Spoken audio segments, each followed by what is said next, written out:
आज की हमारी कहानी तुम सामान चोरी करके अपने मायके भेज देती हो। बहू, माफी मांगने से तुम कोई छोटी तो नहीं हो जाओगी, उल्टे रिश्ते से टूटने से बच जाएगा। समझा करो बात को। एक औरत की इतनी भी स्वाभिमानी की बिगुल नहीं बजानी चाहिए। सास अपनी बहू रजनी को समझाते हुए बोली, मम्मी जी, मैं गलत नहीं हूँ। आपको भी लगता है कि मेरी ही गलती है? आखिर कब तक सबको खुश रखने के लिए बिना गलतियों की माफ़ी मांगती रहूंगी? रजनी ने कहा, बहू, अब तुम तो अपनी जेठानी का स्वभाव तो जानती ही हो। बड़ी बहू को अपने अमीर मायके का घमंड भी है और फिर उसका पति भी ज़्यादा ही कमाता है, इसीलिए छोटी छोटी बातों को पकड़ लेती है, पर वो दिल की बुरी नहीं है। सास जेठानी की तरफदारी करते हुए बोली, मम्मी जी, अगर भाभी जी की अमीर घर की हैं तो मैं क्या करूं? अमीर घर की हैं तो कुछ भी बोलेंगी, जब चाहे जहां चाहे मेरी इज्जत उतार देंगी और मैं चुपचाप बर्दाश्त करती रहूं। इस बार चाहे कुछ भी हो जाए, मैं झुकूंगी नहीं, कहकर रजनी अंदर कमरे में जाने लगी। भाभी, भगवान के लिए आप तो समझो, बड़ी भाभी सिर्फ जवान की तेज हैं, पर दिल की बुरी नहीं है।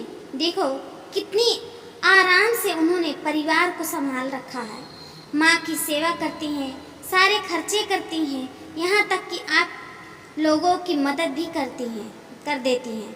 ऐसे इंसान के लिए थोड़ा झुकने में क्या हर्ज है? ननद ने भी कहा, दीदी, सबसे ज़्यादा घाव तो जुबान ही देती है।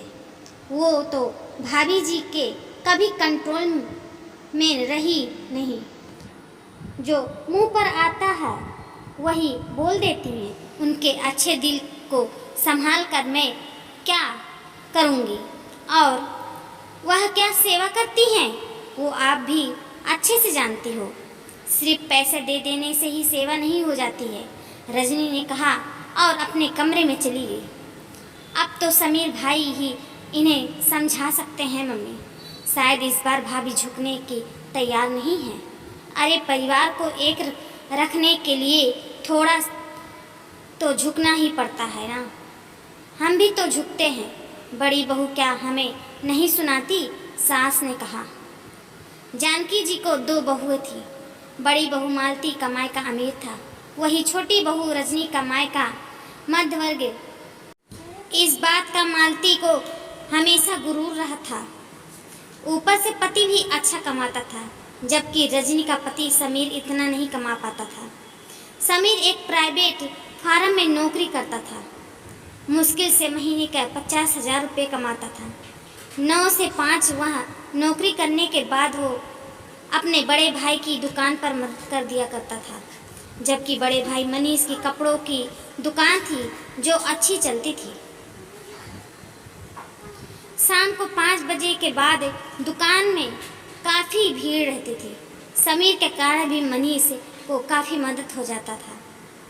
इसी कारण मनीष समीर को हर महीने कुछ न कुछ पैसे दे दिया करता था, लेकिन समीर पैसे लेने की जगह मनीष को उसे और पैसे मिलाकर घर खर्च में ही दे देता था।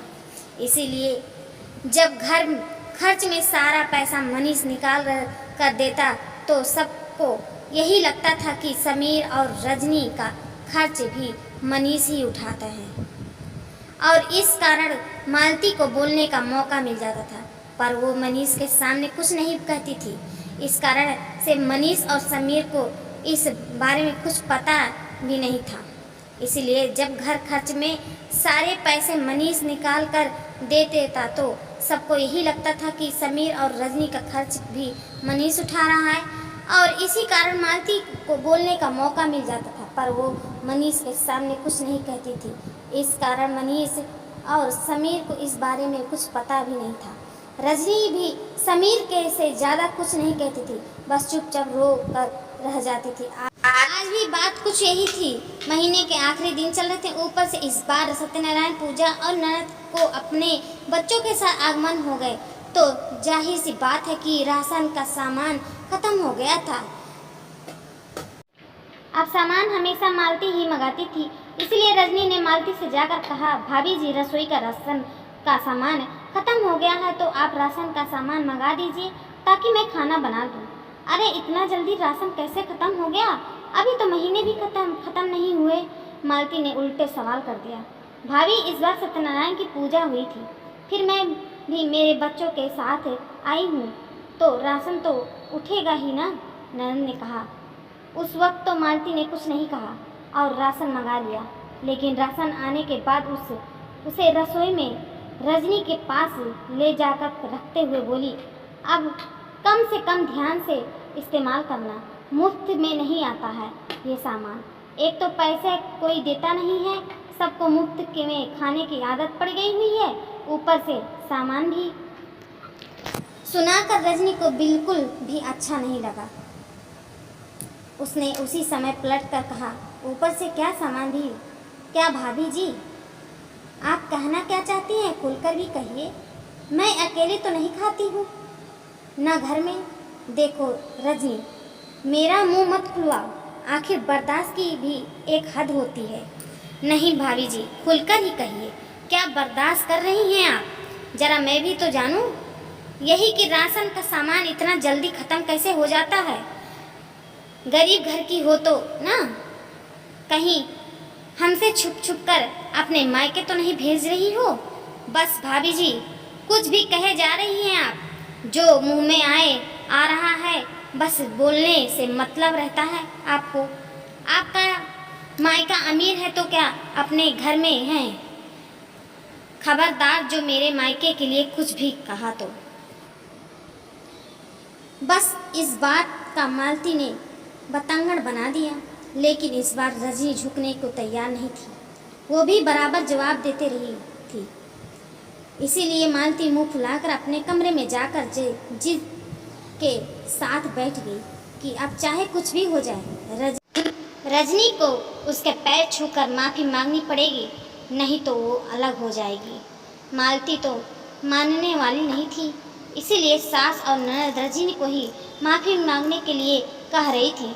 शाम को जब मनीष और समीर घर आए तो घर का माहौल बड़ा बोझिला सा था। जब उन्होंने पूछा तो मालती रोते हुए अपने कमरे से आई और आधी अधूरी बात कह सुनाई। सुनकर दोनों ही सकते में आ गए। तब समीर ने रजनी को बाहर बुलाया और उससे पूछा, रजनी क्या बात है?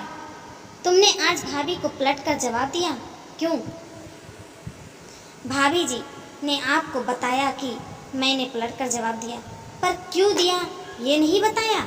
रजनी भाभी हमेशा हमसे बड़ी है, अगर वो कुछ भी कह देती तो दिल पर मत लिया करो। क्यों दिल पर ना लो?